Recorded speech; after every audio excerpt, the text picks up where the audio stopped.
welcome to the Design Your Dream Home podcast with B Design. I am Bjorn Johnson, and this is my wife, Brittany, as always.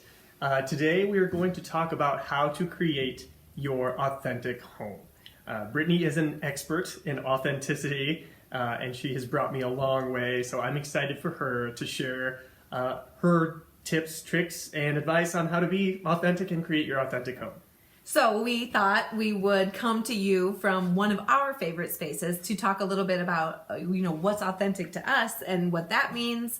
And so this is our barn on our property, which we love. We live in Iowa. We happened upon this place. We were lucky to be able to purchase it. The buildings are in awesome shape, and we just love this lifestyle. And so this is very authentic to us. I am a passionate repurposer, and I love to go to auctions. My favorite thing ever is to have an idea and go out to the barn and find exactly what I need to make that happen. Because that happens to me a lot, and I love to do that, and that is very authentic to me. So our house is filled with repurposed items. We've been showing our deck a little bit. That's all reclaimed wood that we found throughout our barn. One of the next projects for the deck, the pergola, will be made out of barn beams. Yes, barn beams that we rescued from a friend who they had taken the barn down like 50 years before that and had stored all these barn beams. The barn itself was 100 years old when they took it down.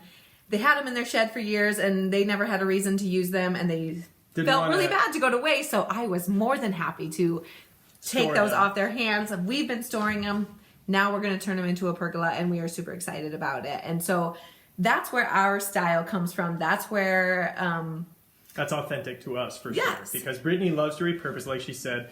We both grew up in farm rural Iowa. Yes. So we both grew up comfortable going in barns and hay mows like what we're in right now. Yes. We always wanted to be on an acreage. We love the small town atmosphere and the community, the feeling. We love all of those things. So this is authentic to us, and we are not pushing this style at all.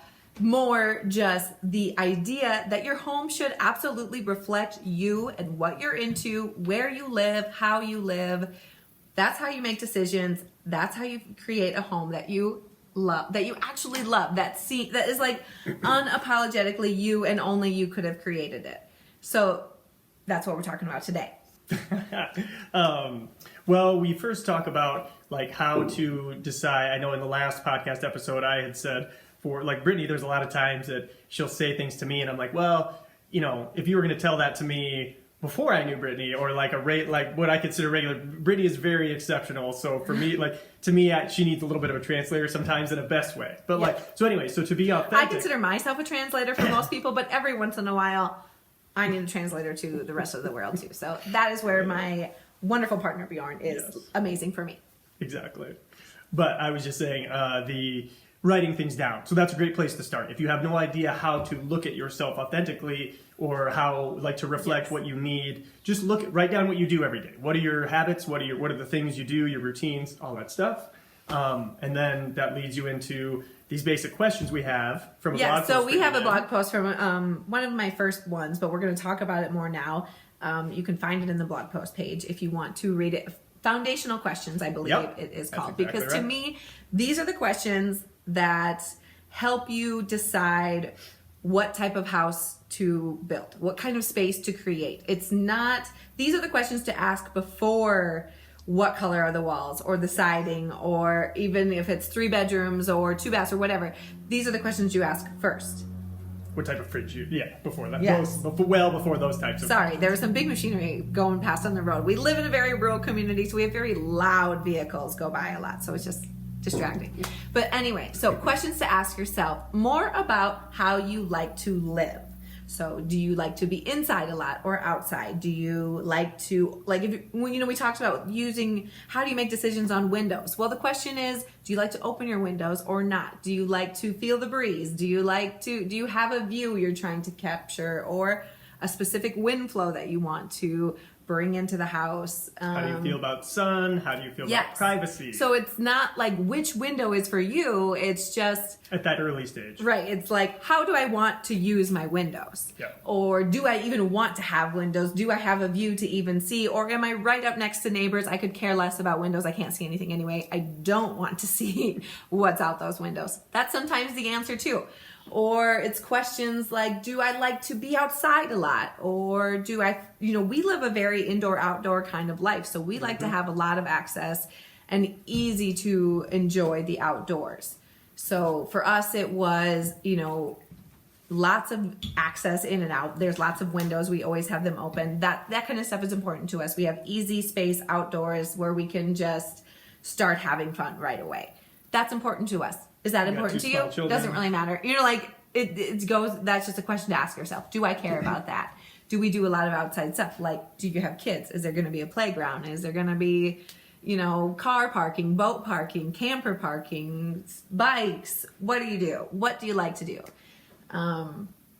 What other questions do you ask? There's so many, but it's more, how do you live? Like in your kitchen, do you like to cook a lot of food? Are you a master chef or are you like a microwave queen? There's a different way to design a kitchen according to there's no right or wrong answer. It's just what fits your lifestyle best, what fits your cooking style best.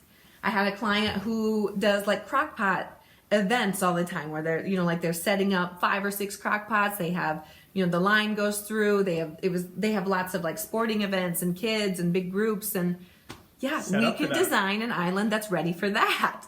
Just like someone can, and she doesn't cook. So it was more about where does she put her convenience things? Where's the microwave? And that's just fine. Those are all ways to figure out what you like. Yeah, the most important thing is focus on you. Don't be thinking about what everyone is telling you should do. And like, I know Brittany said in the last podcast episode of inspiration images are great. Pinterest, searching those are wonderful things, but don't get too lost. Make sure it's all about finding what speaks to you. Don't just it's flashy, it's cool, it's trendy. What do you actually like? What fits your style? And yes. Yeah. Well, and actually, sorry, I kind of jumped ahead on what I wanted to talk about before a little bit too, about what makes an authentic home too. And it's incorporating those aspects of yourself and what you like to do, so it's incorporating, and I mean, it's not jumping ahead or back. It makes sense either way because you make decisions on what you like. Are you a mountain biker? So you have lots of storage for bikes. If you are a city person, obviously you don't have, you might have bike storage, but you don't have the same type of storage. Acres of space, most likely, you don't have. Right. So it's incorporating the things that you love into your home, and it should be built to accommodate the type of life you want to live. Go ahead. I was going to say another great example we had talked about before the episode was one of Brittany's family members had built their own house a year or two ago, and they're very into concrete. They do concrete, a lot of concrete work, and so they had a bunch of rebar sitting around, the metal pipes that go through, not pipes, but the metal rods. Stabilizing pieces that provide structure to concrete and everything. Yes. And so he decided to use those as railing posts, and they look great. He was asking me what he should do, and he was kind of like, do you think that'd be okay? I have all this rebar sitting around. I was like, yes, that is the exact right answer. You should build it out of nothing else. Totally makes sense that you would build a railing out of rebar. Would someone else? No. But that's what makes this your house and awesome. So show off your skills, what you're into, what you love. I'm a muralist, you guys. You've seen my house. I have a big, huge mural on my wall. Is that for everyone? No. Would you expect that in any other house? No. But does it feel absolutely at home in mine? Yes. That is because that house could be no one else's house, and that's the way your house should be. It should not look like it could just be a Pottery Barn catalog page. Those are great inspirations, and they have great stuff. Everybody does, but your house should look like you. So bits and pieces of your life, that's what makes up your home. What you're into, what you're interested in, what you lean towards. Whether it's electronics, new technology. We have a barn cat who just decided to make an appearance. Scared himself. New technology, old technology. It doesn't matter, whether it's this is old farmy stuff, rebar is hard construction stuff, but it doesn't have to be. It can be, flowery patterns. It can be, it doesn't matter what you're into. If it's horticulture, if it's the exterior, bring the outside in, Or if you want just clean medical clinic, white, clean nothingness. You want to just see sterile. I had a client who her main request was that it was easy to clean. I do not want to spend my time cleaning this house. She had 4 boys. They were very busy. This was also the crockpot person. They has a busy life. They're going. I don't have time for this. I get that. So we built a house that's easy to clean. That can be your entire inspiration if you wanted to. But what matters to you? She didn't want to have to think about her house. I love it. We can do that. So yes, and then that takes us back to the construction stage. When you ask yourself these questions, that just helps you every step of the way. When you're building a house that is built around your life, all these questions are easy to answer all the time. And then when issues come up in construction, which they will, materials get back ordered or canceled, you can't get them, you have to get something totally new. Yeah, something's broken, irreplaceable sometimes. You have to go to a plan B. You have to be able to be ready. If you are more married to the end goal than to the specific details that get you there, it's very easy to make accommodations no matter what's happening in construction. If the end goal is a house that's super easy to clean, this countertop or that countertop isn't a deal breaker. It's easy to swap that out. That's just like a fun part of the decision process now, because either one of them is exactly perfect for the situation. Or, what else? The tile that you picked got discontinued. Well, one subway tile can be swapped out for another subway tile because they still create the final look that you're going for. That's what matters.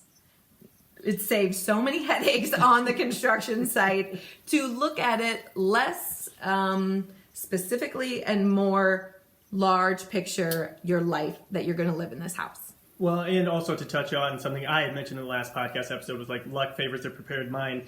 In that thought, even if it's something, obviously like issues, you don't plan on issues, but if something comes up and the contractor asks, if you have already thought of why you chose something or why you do something, they don't need to question you on it. They're not going to ask, have you given it any thought? When you answer, well, I want this because of this, or you don't have to explain it. They're going to go, oh, okay, that makes sense, or you've clearly thought of it. That just saves that time and stress in that situation. So then you just say, okay, and then they may know a good solution based on what you said if they didn't know that already. Right. It helps everyone problem solve better if you know where you're coming from for why you made that decision.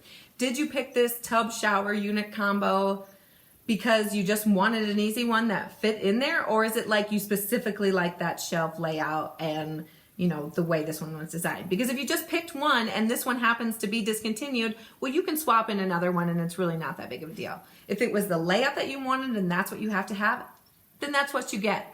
That's exactly right. That the more you understand what's behind the decisions you're making, everybody can problem solve better, making everyone's lives a lot better, easier.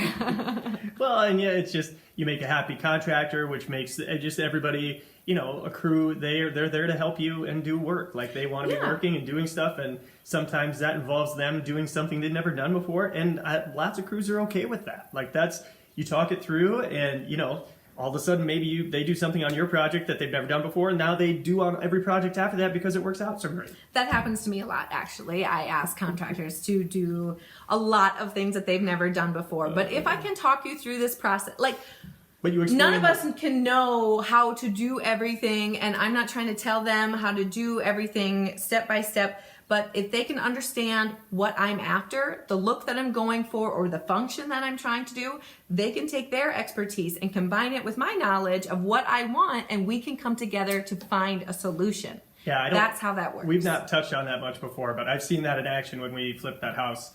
Brittany does a great job of saying, she's not specifying how, here's where it's at now. This is what I really, really want. How, I don't really care how it gets done. Can you do this safely and whatever, and to make it look like this?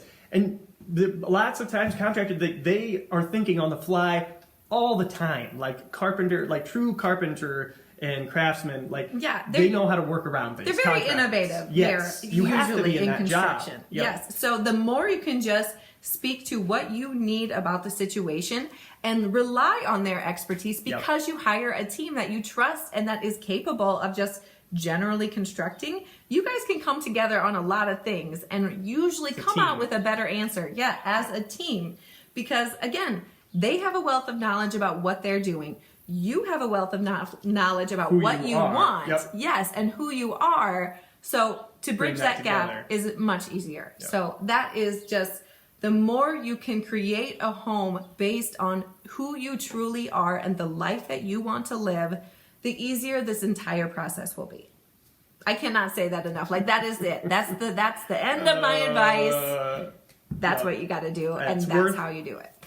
It's worth hitting home every time. Yeah. Well, ultimately, that's what that's the question every time. You know, again, I will say this about these online forums that I go onto, and people ask such open-ended, very lifestyle questions of just like, what should my bathroom look like? Nobody else can answer that question. I don't know anything about your morning routine or your daily routine or what you're trying to accomplish here or how you want to feel about your day and yourself and what how to even create a space that makes you feel that way. Like, is it a morning routine? Do you work nights? It could be an afternoon or an evening routine. Yes, those are not the questions that you can ask anybody else. You can ask, did you like this countertop or that faucet? How was the warranty service from this product? How did this company treat you? Like that kind of thing. Right. But and which is what we cover in our course. So always to take it back to our course, because I think it is the best solution for everyone who's trying to design a home on their own. It's asking the right questions of, how do you want to live your life? Those are the questions you ask, and then filling in with that background information of how do you solve those problems, or how do you get there? Yes. It's like a really long questionnaire, but in the best way. Yes. It's a fun one because it's all about you, how you're going to live your life, and then how you apply that to your building and design. Yes, because again, like I will take clients down this path of material selections, and there's a lot of questions and discussion that goes in ahead of time to pre-qualify you to even get to the point of which flooring do you want. But that point is then when you get to that and you have those samples in front of you, it's an easy decision. And you really can't go wrong at that point because you have narrowed it down to your vision. You know that you need a floor that is waterproof, slip resistant, in this color family, in this price budget, available in this amount of time that my tile installer can install. These all fit those, this all fits in that checklist. Sounds very specific, but there's more than one option. Right, sure. But then once you're to that point, it doesn't matter. Pick whichever tile you want. You can't go wrong. And that's the best part, because now that pressure is off. You're just making decisions based on you. That is hard, though. And people have a hard time even deciding what they like. But again, that goes back to only you can answer that question. You have to do the soul searching ahead of time. And again, find your own authentic style. I think there's something also that we probably don't hit on enough, and I know I talk to people about it in our personal conversations, but it is always wonderful. Typically, when someone's worked with Brittany for an extended time, or I assume when people go through the course, you learn to make these. This is the decision-making process. Yes. So yes, this is for your house design and construction, but the process of knowing what you want, that's number one in life. And you can apply this to anything else in your entire life. Work, whatever. I am applying this process to the home building process, but this is a process you can apply to your entire life. And I am here to share it because people need help in this area. I think we would all just lead so much more focused, freeing lives if we were more aware of what we actually wanted. Yep. So that's what we're trying to promote, and that's what we're doing. We hope you join us, and for more information, head over to our website, www.b-design.us.